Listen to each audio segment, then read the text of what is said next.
Halo teman-teman semua, masih bersama dengan Advokat Agung di sini. Kali ini saya ingin membahas kasus tentang penarikan kendaraan. Jadi ada seorang netizen korban penarikan kendaraan ya. Setelah beliau ini menonton video di YouTube saya, kemudian beliau DM saya melalui WA. Kemudian kita sempat ngobrol-ngobrol dan beliau bercerita tentang kejadian yang beliau alami. Dan singkat cerita, beliau ini telah mengangsur sebanyak 26 kali dari tenor 36 kali ya. Dan di angsuran ke-26 kendaraannya ditarik karena beliau ini menunggak 3 bulan, namun kemudian terakhir sempat dibayar 1 bulan, jadi keterlambatannya itu 2 bulan.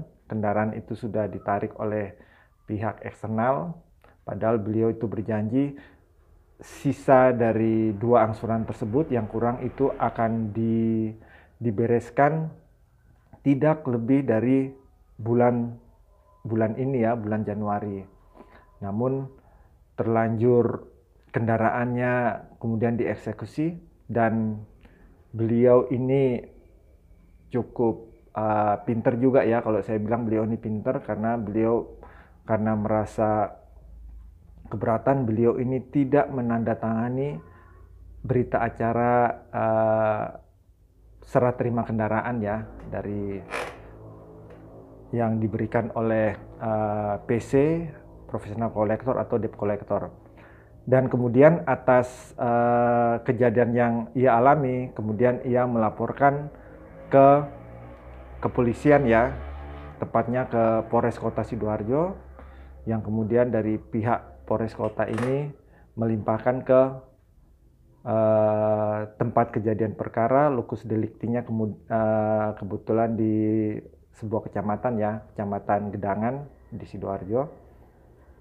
Dari situ kemudian beliau menelpon saya dan beliau menanyakan apakah tindakan yang beliau lakukan ini sudah benar, dan saya bilang apa yang sudah dilakukan oleh beliau ini sudah benar ya, karena ketika ia tidak terima, ia tidak mau menandatangani berita acara serah terima kendaraan, kemudian juga ia melaporkan kasus yang ia alami dengan dugaan perampasan ya, yang dilakukan oleh pihak profesional kolektor atau debt collector ini ya, yang mendapat kuasa dari salah satu perusahaan leasing yang ada di Sidoarjo. Jadi dari kronologis yang beliau ini ceritakan, memang ada apa ya? Kalau menurut saya ini adalah sebuah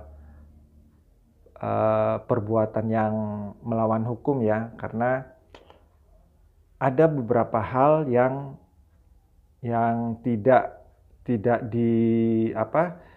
dijalankan oleh pihak yang mengeksekusi. Karena sebenarnya kalau kita tahu, ketika si debitur yang telah telat membayar angsuran dan kemudian hendak dieksekusi, ketika ia sudah tidak mau menyerahkan, harusnya pihak eksekutor tidak boleh memaksa untuk mengeksekusi atau menarik kendaraan tersebut dari tangan si debitur.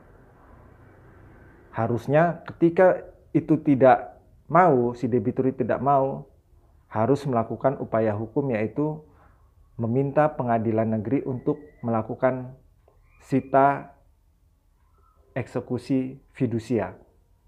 Ini sudah jelas ada dalam putusan Mahkamah Konstitusi ya, dan ini harus ditepati. Namun ternyata di lapangan ada terjadi perampasan seperti itu dan melawan apa yang telah menjadi putusan dari Mahkamah Konstitusi. Dan menurut saya ini adalah perampasan, karena kalau yang saya lihat juga di dalam surat kuasa yang ditunjukkan kepada beliau, yang ditunjukkan oleh pihak eksekutor, itu kalau dirunut dari atas, pihak leasing itu memberikan kuasa kepada Persero. Dan di dalam kuasa yang diberikan kepada Persero, dalam hal ini direktur dari Persero tersebut, pihak ketiga, itu telah jelas bahwasanya harus ada izin terlebih dahulu terkait untuk menyubstitusikan kuasa tersebut. Namun yang saya dapati, ternyata di dalam surat tugas yang diberikan dari direktur utama kepada eksekutor di lapangan itu menyalahi surat kuasa dari pihak leasing kepada direktur tersebut, karena tidak ada keterangan untuk mensubstitusi. Harusnya kalau pihak leasing itu di situ jelas kuasa itu bisa disubstitusi, itu boleh dari pihak direktur utama perseroan eksekutor tersebut, dia memberikan kuasa kepada anak buahnya ya untuk mengeksekusi. Tetapi di dalam kuasa tersebut itu tidak ada kuasa substitusi. Jadi ketika mereka menarik kendaraan dari tangan debitur, saya anggap itu tidak sah karena kuasa tersebut tidak ada hak untuk mensubstitusikan kuasa yang diberikan oleh leasing. Jadi jelas ini adalah perampasan, dan saya sampaikan kepada beliau ini ya agar segera tindak lanjuti, sampaikan bukti-bukti yang ada kepada penyidik. Bila perlu nanti kalau ada permasalahan dengan penyidik, silakan telepon saya biar saya langsung berbicara dengan penyidik tersebut agar kasus ini menjadi terang dan jelas, supaya tidak ada terjadi lagi perampasan atau perbuatan-perbuatan yang melanggar dan merugikan dari pihak debitur ya. Apalagi ini adalah menurut saya debitur yang baik ya. Bayangkan 36 angsuran, dia sudah bayar 26 angsuran, sisa 10 bulan, dan terakhir dia sudah bayar lagi tinggal 9 bulan ya. Dan sisanya dia sudah berjanji untuk segera membayar sampai, kalau di istilah itu sampai current ya, current dalam artian sudah tidak ada tunggakan lagi. Namun ternyata pihak leasing dengan teganya tetap mengeksekusi kendaraan tersebut. Pihak leasing meminta agar si debitur ini melakukan pelunasan. Debitur merasa keberatan karena kalau dia pelunasan, otomatis yang harus dia bayar sisa angsuran yang ada 9 bulan plus biaya penarikan. Tentu saja biaya penarikan ini pasti berat ya.